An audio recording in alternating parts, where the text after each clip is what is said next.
په پاکستان کې 27وی آئینی ترمیم منظوریدو ولده چې دی آئینی ترمیم کې دو د پارا مولانا صاحب ته هم یو غټه مسله جوړه ده د مولانا صاحب سلور سنټران دي چې هغه سلور سنټرانو مولانا صاحب سره رابطه کړې ده چې موږ ته د حکومت د طرفې پریشر په موږ باندې راځي چې په دغه آئینی ترمیم کې موږ ته ووټ راکړي مطلب مسلم لیگ نون والا د مولانا سلور سنټران ای دباو کی راولی هغه د دمکیانی ورکای هغه پریشر کی راولی چې موږ ته په آئینی ترمیم کې ووټ راکوي مولانا صاحب ویلي دي چې زه په حالات ته ګورم او داغې نه پس په فیصله کوم حالات په زه ګورم هغې نه پس په زه فیصله کوم چې آیا د 27وی آئینی ترمیم کې موږ حکومت سره یوځای شو که نه دې نه مخکې 26وی آئینی ترمیم شوی چې په هغې کې هم مولانا صاحب آلریډي حکومت ته ووټ ورکړی او دا ځل ویلي چې زه ووټ نه ورکوم خو چې کوم څلور سنټران دي د مولانا د پارټۍ په هغې باندې د حکومت د طرفې پریشر شروع شوی دی اوس آئینی ترمیم څه شی دی په دې باندې هم په دې ویډیو کې خبره کوو او دې نه علاوه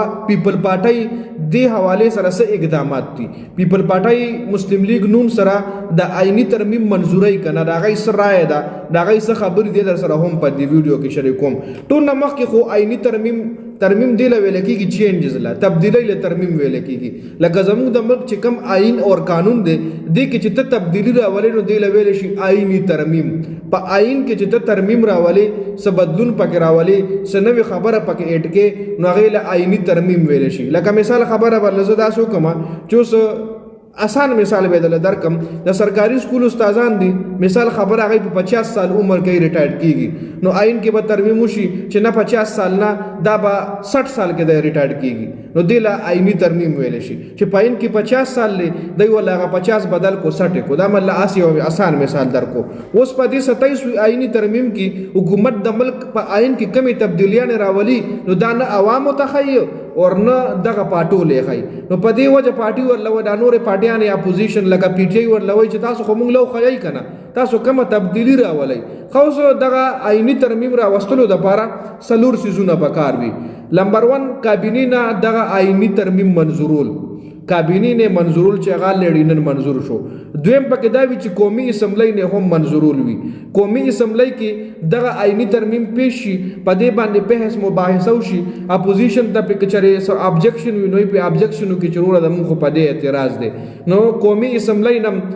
لکه مطلب د آئینی بل چې کوم دی دا به قومي اسمبلی نه منظور درېیمه خبره د سنټ نه منظورولو سنټ کې 64 ممبرز چې تاله 64 سنټران چې تاله اوټ درکې نو ته بل منظورول شي ته د آئینی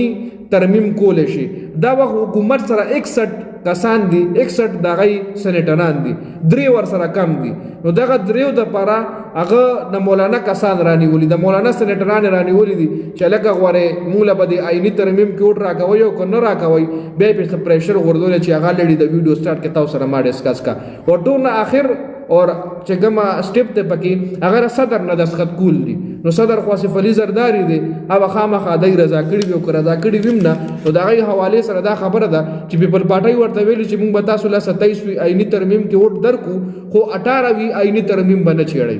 18 آئینی ترمیم سو د ډیر مخ کړو چې صرف د صوبو اختیاراتو خبرې وي د صوبو د اختیاراتو خبرې وي لکه پاکستان کې سلور صوبې دي د هغې د اختیاراتو خبرې وي نو اوس که هغه دی چیړي او که نه چیړي نو هغې سره ملک له دومره غټ فایده نقصان نشته دی مطلب د خبرې دا چې پیپل پارټي الریډي د آئینی ترمیم کې مسلم لیگ نون سره شاملېږي اوس کم سیټونه چې کم دي هغې دپاره هم د مولانا کسان رانیولي دي مولانا اوس څه فیصله کوي دا به راتلونکي ټایم کې پته لګي نو په دې ویډیو کې دا اپډیټ شو د ویډیو کتلو زیاته مننه والسلام